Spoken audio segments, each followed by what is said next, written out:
요즘에는 이것도 스님네가 모두 커져가지고 옛날 어른들 말씀을 안 지켜요. 그러니까 지금 이 예식 이야기 드릴 필요가 없을 것 같아. 자기 마음대로 하는데 어떻게 해요?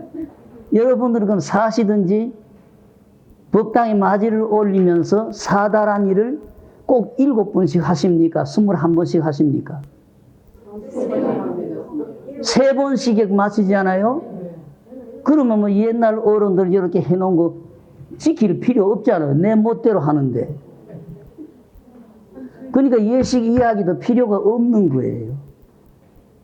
내가 예식을 배운 거는 쌍계사 대후스님이라고 해서 쌍계사 예식은 진강국사부터 직계해서 내려와서 우리나라 예식의 첫 근본 도량이 쌍계사다 그러죠. 진강국사께서 하셔서 이 예식이 호남으로 해서 서울 쪽으로 돌아서 경상도 쪽으로 이렇게 데려나가서 경상도 이쪽 쪽이 가장 뒤에 노인이 가르쳤기 때문에 소리 다 같은 소리를 해도 전라도 쪽으로 충청도 서울 쪽 소리는 경쾌한 젊은 사람은 경쾌한 소리로 굴곡도 많고 경상도 쪽에서는 그 진강국사가 노련에 가리키면서 경상도 소리는 굴곡도 별로 없고 수수하게 그렇게 넘어가는 소리 하지 않아요?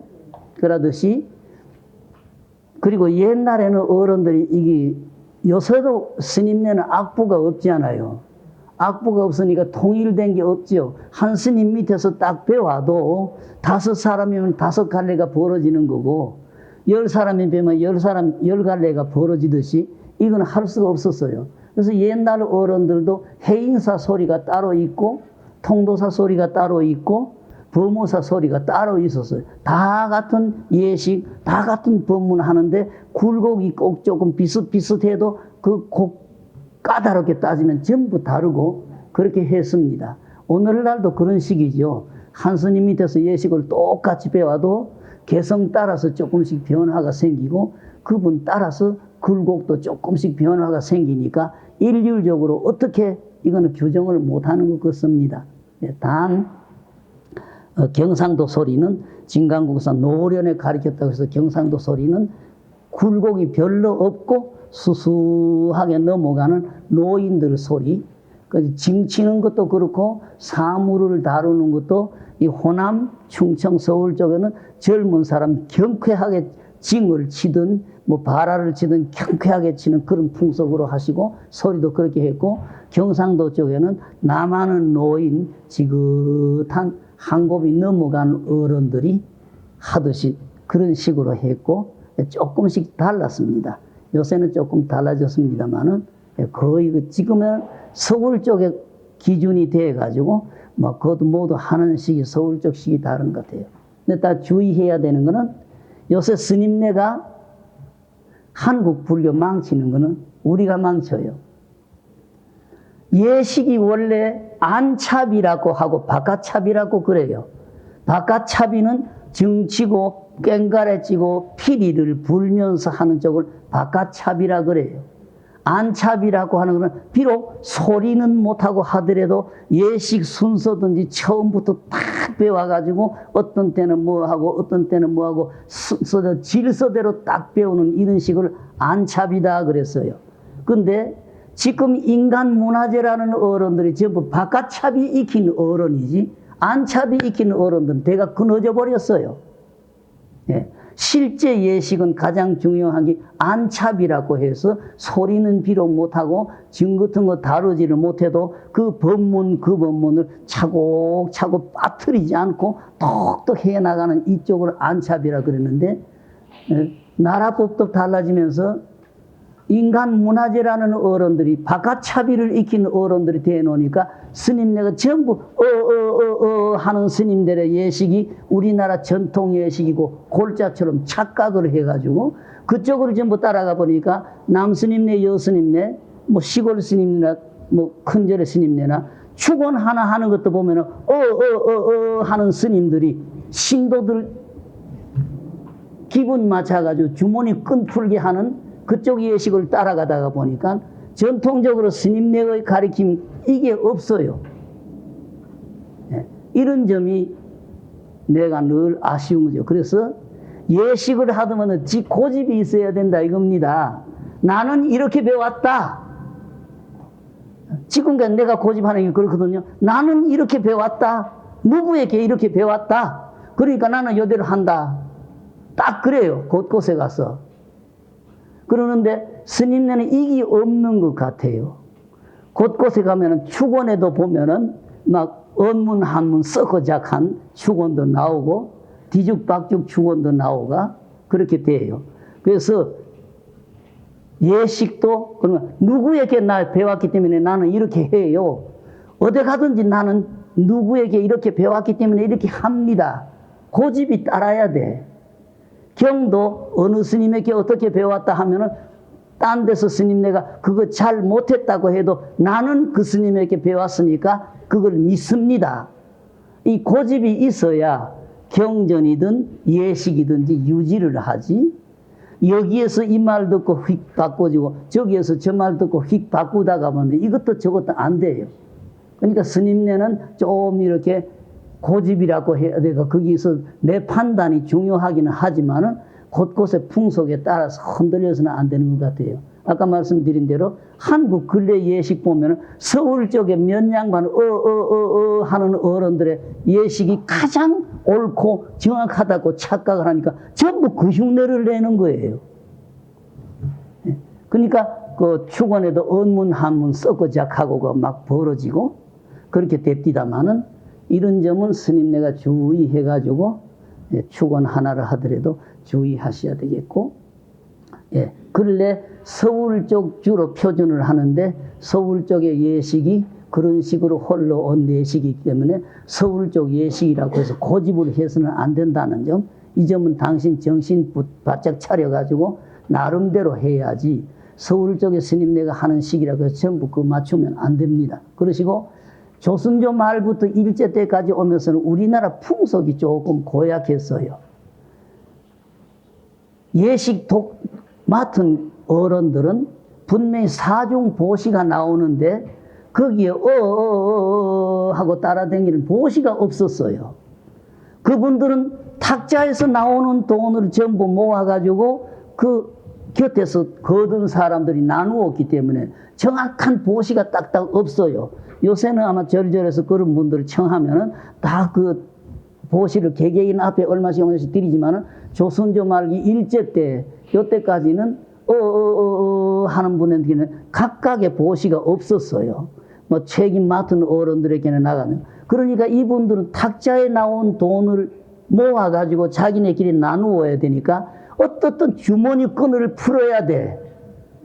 소리가 어떻게 됐든 행동이 어떻게 됐든 주머니 끈을 끌어가지고 한 푼이라도 더 내야 자기들의 이익이 되니까 예식이야 어떻게 됐든 무엇이 어떻게 됐든 뒤죽박죽 소리를 하든지 말았든지 그런 식으로 흘러간 게 지금 우리나라 조계종에서 전통 예식이라고 하는 식으로 받아들이고 있으니 이 뒤죽박죽의 예식이라는 이야기입니다. 안찹이 바깥찹이 끊어진 지는 벌써 오래돼 버렸고, 네. 그러니까 스님네도 서울 쪽에 스님네가 하는 예식이라고 해서 꼭 옳은 게 아니라는 거. 스님 정신 바짝 차려가지고 정확하게 하시고, 요새는 뭐 스님네가 글을 보시니까 별로 아는데 옛날에는 이 글을 모르니까 스님네가 빠뜨려. 글자를 오자를 읽고 글자를 빠뜨리니까 꼭 상단불공하든지 시식을 하든지 곁에 직명단이라고 해서 직명법사 자리를 만들어서 거기에 직명법사 스님을 모셔놓으면은 직명법사 스님은 그 예식 처음부터 끝까지 곁에 앉아 계시면서 그 소리하고 하는 사람들이 빠뜨리는 글자는 자기가 보충을 해야 되고 오자를 이루는 것은 자기가 거기서 바로 잡아야 되기 때문에 곁에 꼭 직명단이라고 해서 스님네 앉은 자리를 꼭 정해놓고 했는데 근래는 뭐 그렇게 하지는 않습니다만은 그런 게 한국 예식의 흐름 쪽에서 파생된 그 잘 못됐다고 해야 될까요? 그런 풍속입니다. 네, 아까 그래서 저기 그때 대충 같은 때 많은 여자를 모실 때 다 꼽습니까?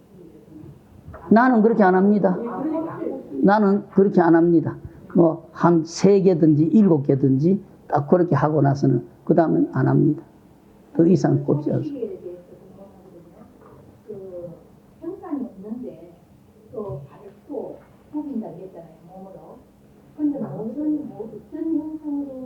근데 그 옛날 그 법력이 높으신 어른들은 영들을 보신 것 같아요. 스님은 그간으로서 어떤 분상을 하셨습니까? 예? 스님께서는 어떤 분상을 하셨습니까? 영가를 나는 그거 집중은 안 합니다. 내 예식하는 법문에 집중합니다. 10만 년 할 거로 저는 생각하거든요. 예? 그래서 10만 이 몸이 없기 때문에 부모님이 세워져 사라졌잖아요. 그렇구나. 근데 이 10만이 있다고 생각하는데 닳고 부린다는 게 저는 좀 의심이 가요. 근데 호흡 하시다가 보면은 눈에 띄어요. 아마 스님도 그런 거 경험했을 거예요.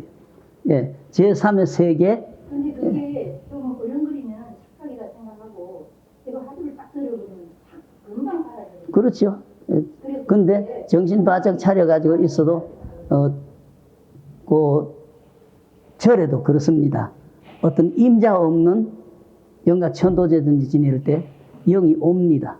영이 오는데 오늘이 누구의 죄다 이걸 알고 있는 사람 눈에는 안 비쳐요. 아무 관심 없이 생각 없이 그 자리 딱 참석한 분에게는 혹 그렇게 눈에 비쳐도 오늘이 누구 죄인데 몇 죄인데 이 생각이 있는 사람에게는 안 비칩니다. 근데 스님네도 아마 그런 걸 경험하셨을 거고 앞으로도 혹 그런 걸 경험하실는지 모릅니다. 그 석인들 제사든지 절에서 시기든지 하다가 보면은 그 영가들이 눈에 비쳐요. 예. 그런 때가 있습니다. 근데 지금까지 하지만 어른들 말씀을 정하셨는데 왜 배도 수육제를 지내면 윤기 스님이 몇 번 안 탔는데 점점 내가 무거워진다는 말을 들었거든요.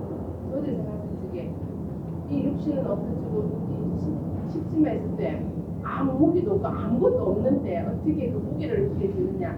이게 진짜 더불면스럽고 정말로 한마디로 말도 안 되는 소리인데 무게를 느껴지고 배가 가라앉는다는 말을 들었을 때 근데 근래 영가 무게가 7건이라 그러잖아요.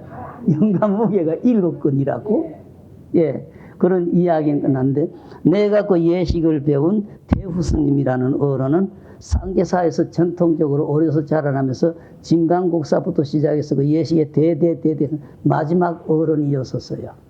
이 어른이 늘 그 예식을 하실 때에는 수륙제 같은 걸 지내면서 하면은 배를 타고 바다에 들어가 가지고 창혼이다 그러죠. 영가 부르는 거. 그 스님이 배를 타고 바다에 들어가서 창혼을 하고 육지에 돌아올 때는 배에 탄 사람 숫자 똑같고 실려진 물건 똑같은데 그 스님이 바다에 들어가서 영가 이름을 뭐 유주고혼, 무주고혼, 뭐 수주고혼, 영가 이름 막 부르고 올 때는 배 전까지 물이 가닥가닥가닥 하더랍니다.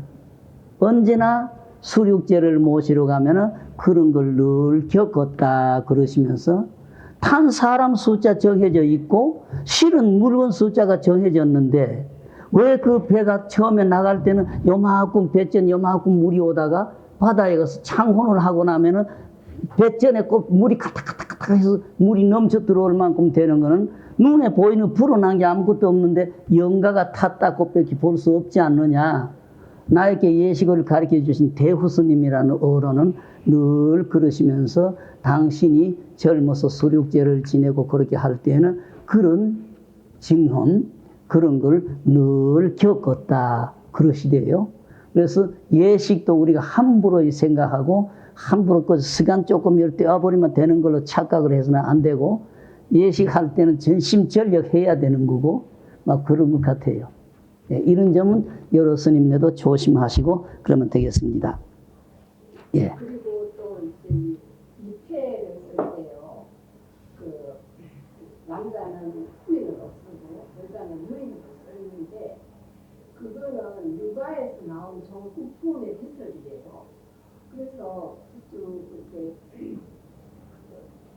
우리들은요 그 유인 후인을 육아에서 쓰지 마라 이렇게 말씀하시더라고요. 요새 이렇게 보면은 그거는 마을 법이지 중해법이 아니다라는 소리를 하시는 어른들이 있는데 그러면 중해법은 어떻게 되어 있는지는 모르겠어요, 나는. 그래서 나는 그저 어른들에게 배운 대로 그대로 남자분 같으면은 밀양후인이면 밀양후인, 그리고 뭐 여자분들은 그 유인을 먼저 엮고 유인 김해 김씨, 유인 밀양박씨라고 하지, 밀양 유인 아무개 이렇게는 부르지 말아라.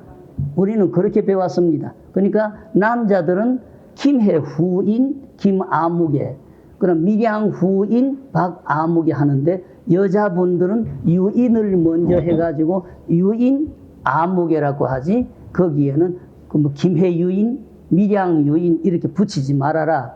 우리는 그렇게 배웠어요.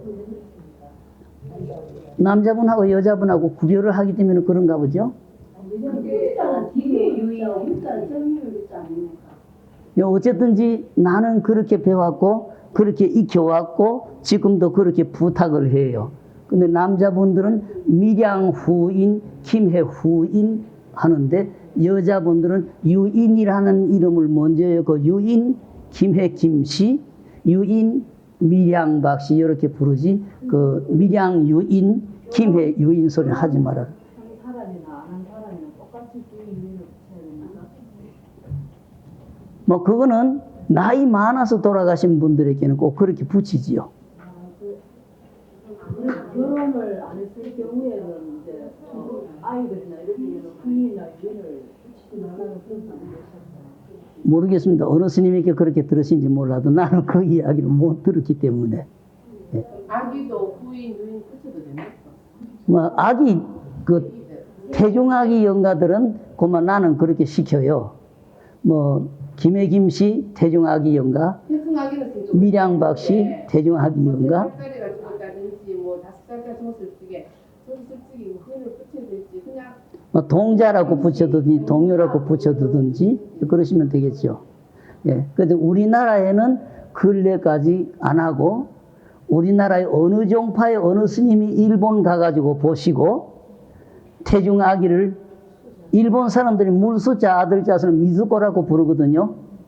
예, 일본 사람들은 미즈코라고 부릅니다. 근데 그걸 배웠는지 수자령 영가를 하기 때문에 난 그건 하지 말아라. 그건 쪽발이 법이고 일본 사람들이 하는 거고, 그러면 낙태 수술을 했으면은 엄마 혼자서 만들었나? 아버지 없이 혼자서 만들었나? 이왕 그렇게 낙태 수술 같은 거는 수술 속에서 가장 잔인한 수술이 낙태 수술인데, 그렇게 무서운 원결이 맺힌 사람들을 자기 성도 빼앗아 버리고 성도 안 붙여주느냐? 그러지 말아라. 분명히 김해김씨 태중아기 영가, 밀양박씨 이름은 없으니까 태중아기 영가라고 붙이고 절대 그 수자령 영가니 뭐니 그런 소리 하지 말아라. 나는 늘 그렇게 부탁을 하고 그렇게 하고 있습니다. 예, 이런 점은 스님들도 조심하시고, 수자령이라는 것은 일본 사람들이 낙태 수술을 하든지 그렇게 하면은 그 미즈코, 물수자 아들자자를 해놓고 미즈코라고 불러요. 일본 사람들은. 그래서 그걸 어느 스님이 가서 본따 왔는지 덮어놓고 수자령 영가 하는데 수자령이라는 소리 하지 말아라. 그래서 김해김씨면 김해김씨 태중아기 영가, 밀양박씨면 밀양박씨 태중아기 영가 그렇게 적어 드리라. 그렇게 합니다. 저는 알기로는 나이가 많아서 돌아가시고 결혼을 안 한 사람은 김해 김씨이고 성함을 붙이고 부인 유인은 안 붙이는 걸 알고 있거든요. 결혼을 해야 비비율 숫자가 되고 정의를 결혼도 안 했는데 그 정의를 그릴 이유가 없잖아요. 저는 그렇게 알고 있는데 그게 잘못됐습니다. 나는 그 이야기를 못 들었습니다. 나는 어느 스님에게든지 그런 이야기를 못 들었기 때문에 그대로 그만 결혼을 했건 안 했건 밀양박씨면 밀양박씨 아무개인가. 이럴 수가 있고 저절로 수가 있잖아요. 저는 그렇게 전민 율제가 아니에요. 전민 율제예요. 나는 그걸 이야기를 못 들었어요. 어른들에게. 그게요. 적극성으로 나온다는 거예요. 시민이 나오는데 우리는 학생인데 보통 학생공이라 그러죠. 학생부 이렇게 시민 써는데 그게 올라가면 힘든 올라가기 때문에 전부 다 후임무용이 된대요. 그래서 그걸 붙이는데 그걸 육아시키기 때문에 불가에서는 그걸 안 써도 된다. 그래서 후임 뭐 김공영가, 뭐 유인 김씨영가 이렇게는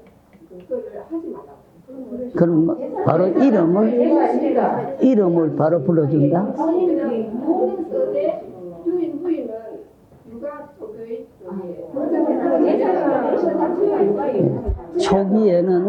초기에는 벼슬이 없는 사람은 학생공이라고 딱 그랬죠. 예. 학생이지. 벼슬 있는 사람들은 벼슬을 쓰지만 벼슬 없는 사람들은 학생에서 좋은 국품으로 올라가기 때문에 그게 좋은 국품 벼슬이에요. 네, 저희들이 그 민족문화 추진에서 대전 회통을 배울 때요. 그걸 제가 다시 여쭤봤어요. 네, 그래서 그러고 나서 또 이제 쭉 태고종에 그 노식할 때요. 왜 이게 저희들은 또 이거 안 쓰면 이때 잘 쓸 줄 모르는 사람으로 하는데요. 그러는데 그거 유아식이니까 쓰지 마라 이렇게 딱. 근데 요새 그걸 까다롭게 따지는 분이 있는데 그거는 육아법이니까 불교에는 그걸 지킬 필요 없다. 불교에는 그걸 지킬 필요 없다. 뭐 젊은 스님네가 건뜻하면은 그건 육아법이지 스님네 법이 아니다. 그러면 스님네 법은 어떤 법이 정해져 있는지 나는 모릅니다. 그럼요, 육아기 때문에 영단이라 절을 갖다 2번 해야 되지 않습니까? 근데 영단에도 절을 3번 하게 제가요, 영단에는 절을 몇 번 합니까? 하니까 어떤 분은 2번 해라, 어떤 분은 3번 해라 이러는 거예요. 나도 지금 네. 2분을 시킵니다. 우리나라에 여태까지 해나라온 습관이 2분이기 때문에 스님네니까 존칭해서 삼배를 하더라도 속인들 앞에는 절을 2번 해라. 아직까지 종단에서 그러면 열반 하신 분이니까 몇 번을 해라. 이 종단에서 일률적으로 거기 정해진 게 없기 때문에 아직은 그대로 옛날 습관대로 이루어오는 대로만 해라. 그래서 육아에서는 돌아가신 분들은 2번 절을 하고 살아계신 예. 예. 그 2번도 물어봤거든요. 그랬더니 잘 왔습니다. 갑니다. 그거래요. 왔다가 가는 거래요. 그래서 이제 그 선생님이 말씀해 주셨고 3번을 하라 하는 그런 어떤 목사님이 이제 지금 삭발하셨는데요.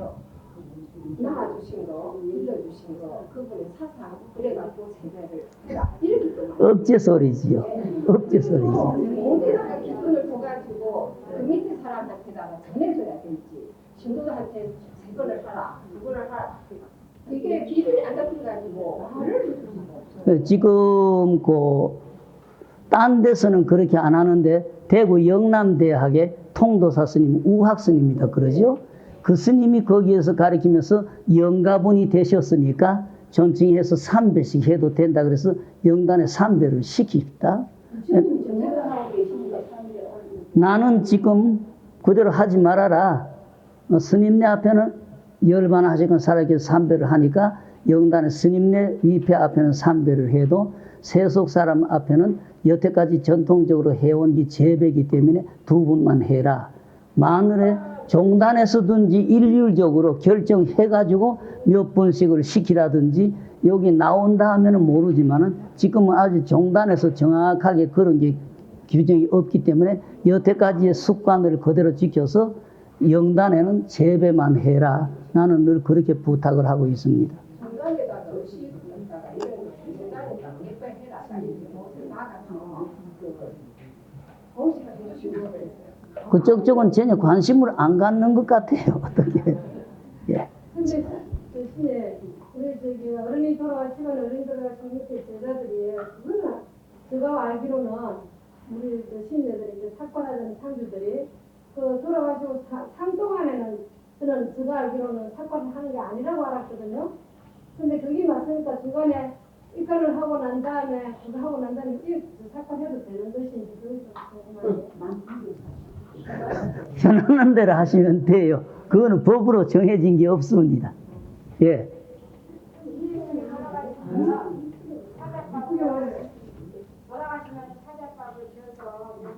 사자밥은 다 합디다. 아마 스님네도 하실 거예요. 사자밥은 꼭 합니다. 예. 그러면 사자밥을 몇 그릇을 넣으면 되지? 몇 그릇씩 떡디까? 연직사자, 월직사자, 일직사자, 황천, 일로사자, 그래서 네 그릇, 사자밥은 네 그릇을 뜨고 집신도 네 그릇 갖다 놓죠. 주로 가장 평범하게 지켜지는 게 그겁니다. 사자밥 네 그릇하고 곁에 집신도 네 그릇 갖다 둬요. 예, 사자가 그렇게 네 사람이 온답니다. 연직사자, 월직사자, 일직사자, 시직사자, 황천 일로사자 해서